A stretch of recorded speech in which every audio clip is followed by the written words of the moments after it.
Bonjour le Congo. L'actualité du Congo par des journalistes correspondants à travers le pays. Présentation Jean-Eudes Gongami Kembi.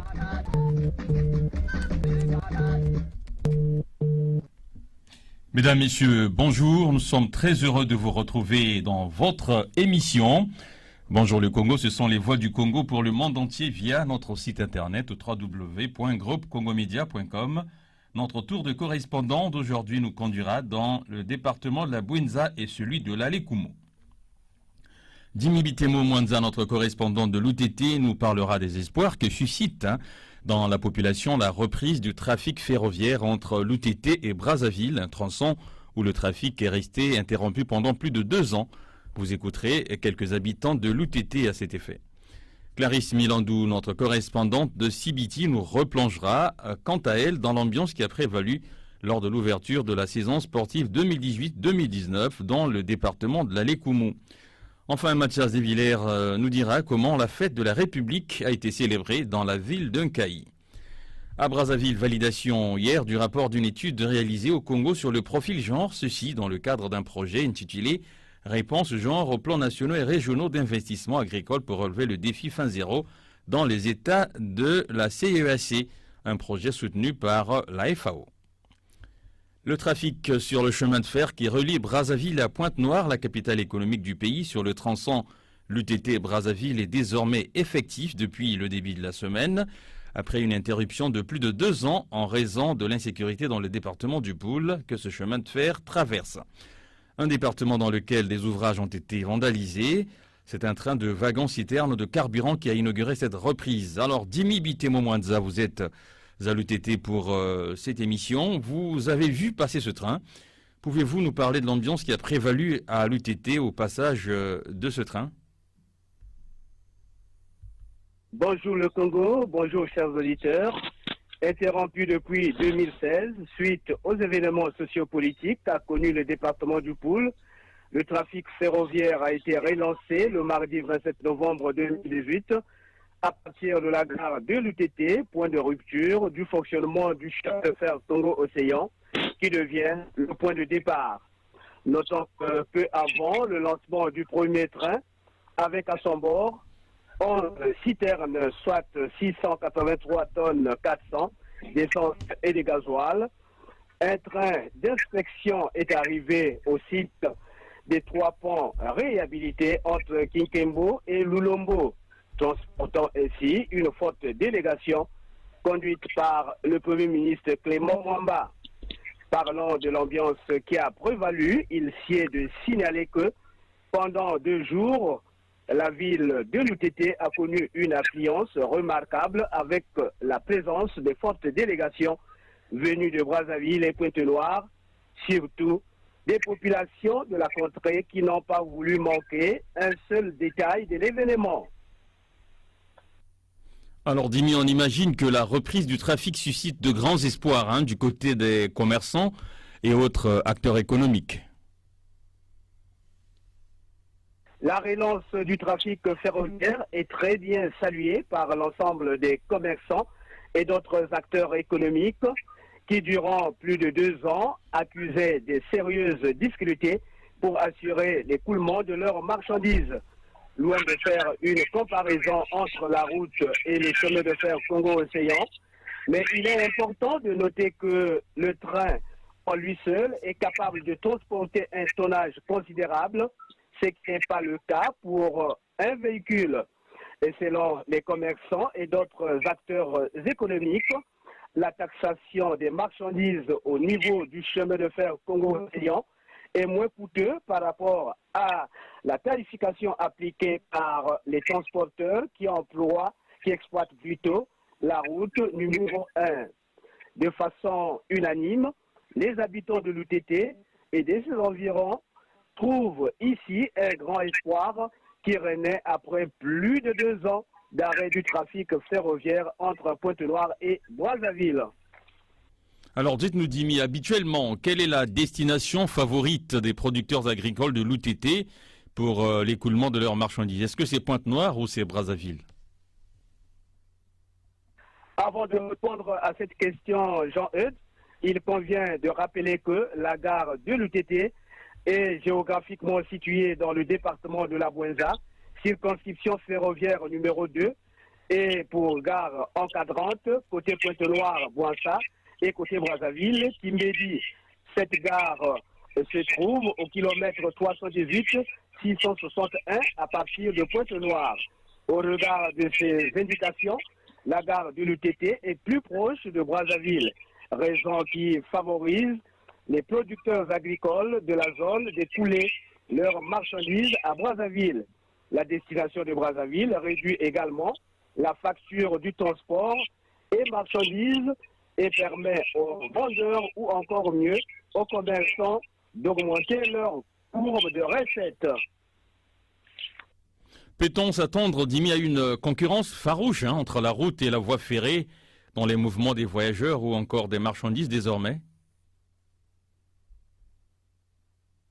Bien, si les véhicules des transports, des marchandises et personnes ont exercé le trafic sans être confrontés à la concurrence, il est temps de revoir comment éviter la chute brutale de recettes qui risqueront de prendre un coup par rapport à la relance du trafic ferroviaire.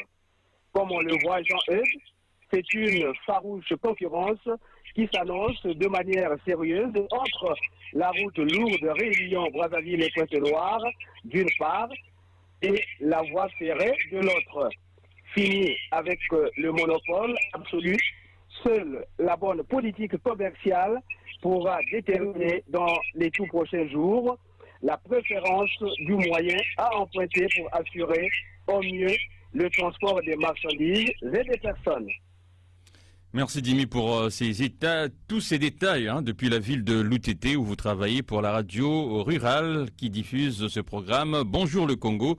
Je vous propose à présent d'écouter la réaction de deux habitants de l'UTT qui s'expriment sur cette relance du trafic ferroviaire entre l'UTT et Brazzaville. Ils sont au micro de Dimi Bitemo Mwanza.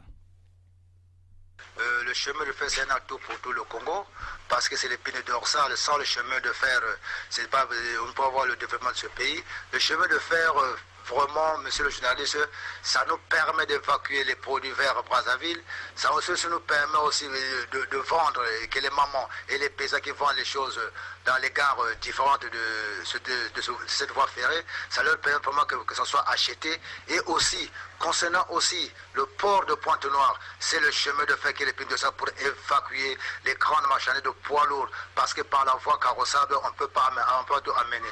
Et qu'aujourd'hui, que cette relance donne vraiment un atout aux Congolais, parce que sans le chemin de fer, l'économie du Congo ne peut pas aussi évoluer, et que ce jour que le chemin de fer depuis le 26 a relancé vraiment son trajet. Voilà un peu que nous pouvons constater aussi qu'il y avait même rupture du carburant à Brazzaville, mais par la rupture du chemin de fer, voilà que vraiment que nous voyons que les wagons cités sont en train de passer ici.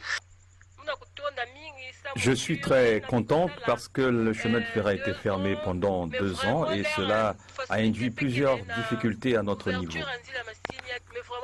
C'est un grand soulagement parce que grâce au chemin de fer, nous avons la possibilité de vendre.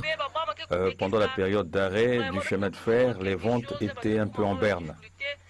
Je dois aussi dire que dans le train, les tarifs sont un peu moins coûteux qu'au niveau des transporteurs qui exploitent la route. Et puis l'ouverture du chemin de fer va régler totalement le problème du carburant à Brazzaville où l'approvisionnement était devenu très difficile.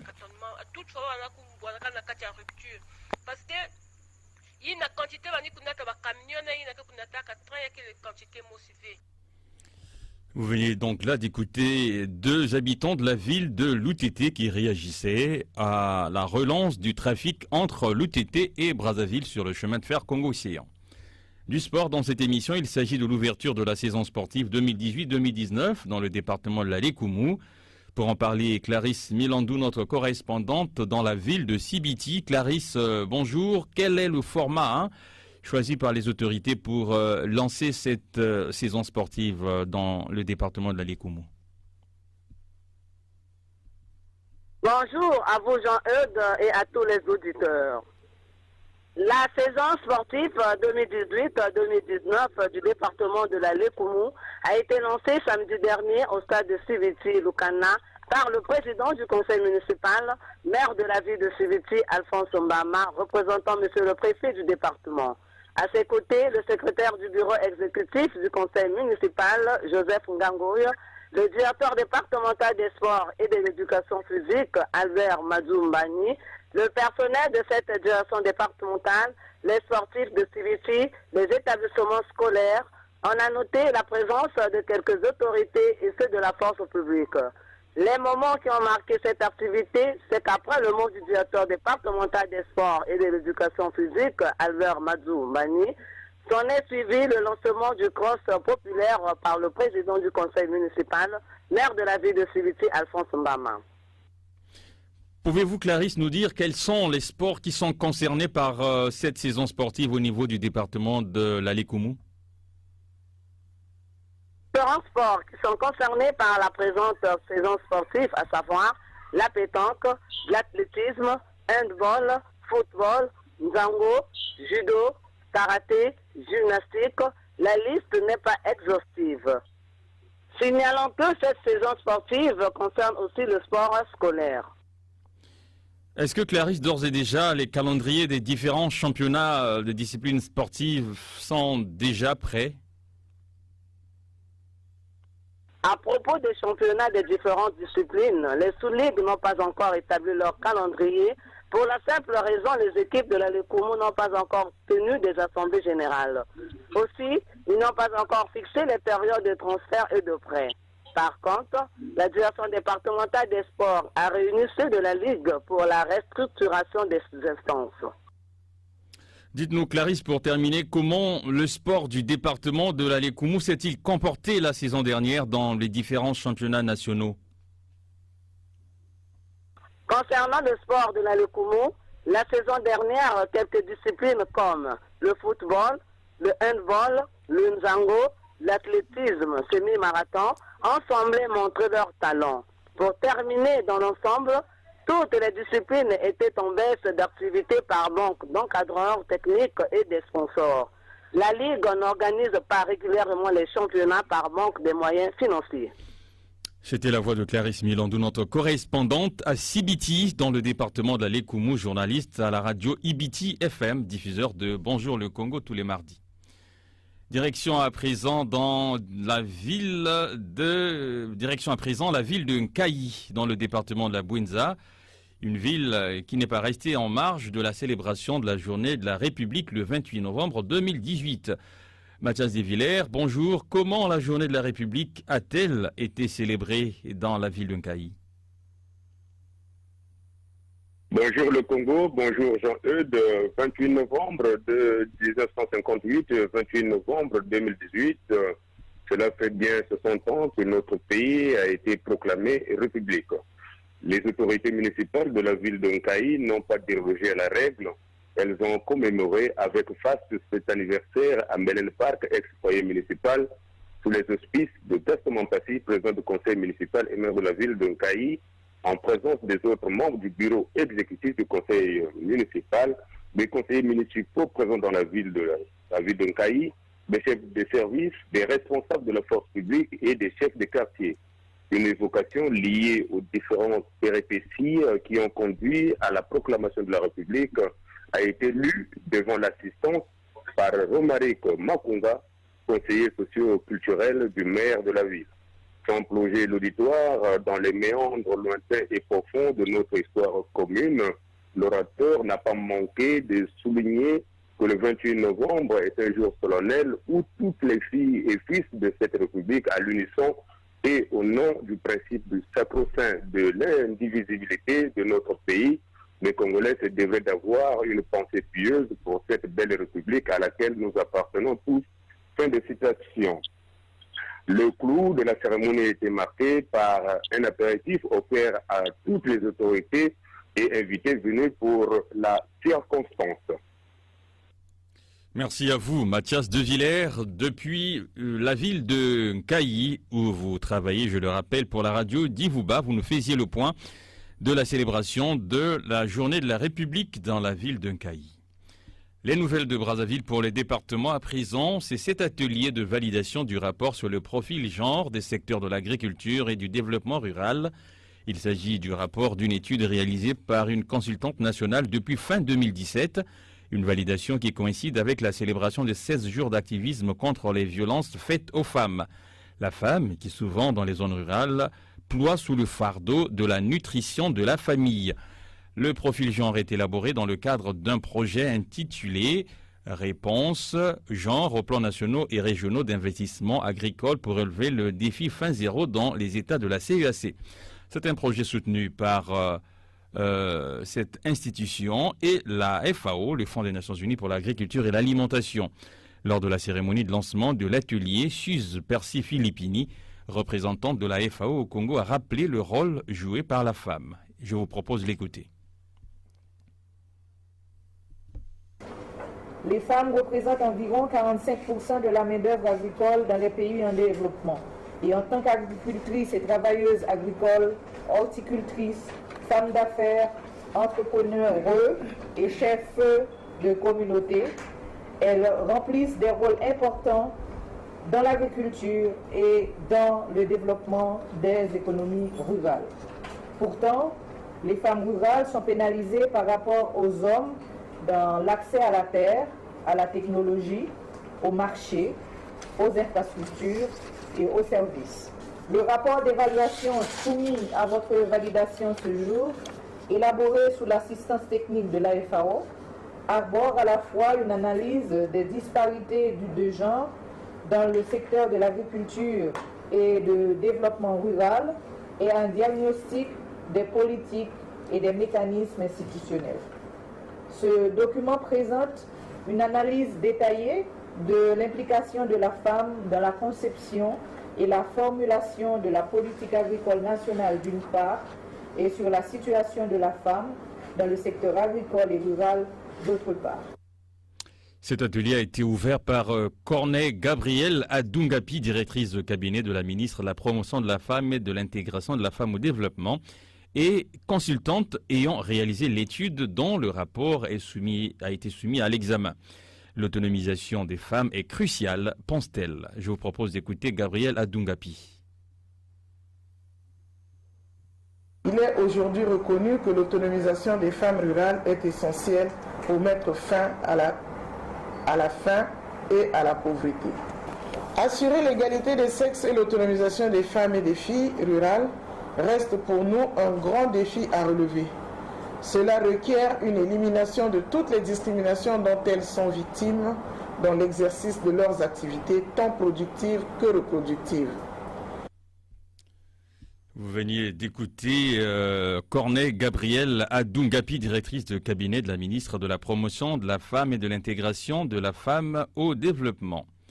La réalisation technique de cette émission était assurée par Dubrin Brunel, webmaster Poncien Kaya Goma, un programme que vous pouvez réécouter en podcast sur le site www.groupecongomedia.com, média avec un S, dans la rubrique Productions audiovisuelles, Productions radio, ou en cliquant sur le visuel Bonjour le Congo. Vous êtes une société, une entreprise, notre service de production vous propose de capitaliser l'espace de cette émission écoutée dans tout le pays grâce au relais assuré par 10 radios partenaires pour faire la promotion de vos produits, services et marques. Communiquer, c'est avancer. Si vous souhaitez contacter notre rédaction, un numéro de téléphone et WhatsApp, le 06 512 54 97, précédé du 00 242 pour les auditeurs qui sont à l'étranger. Et une boîte mail, bonjour le Congo tout attaché, @gmail.com. Merci à vous tous qui nous écoutez avec plaisir sur l'ensemble des radios partenaires à travers le Congo. Au revoir et à très bientôt. C'était Bonjour le Congo, l'actualité du Congo par des journalistes correspondants à travers le pays. Présentation Jean-Eudes Gongami Kembi.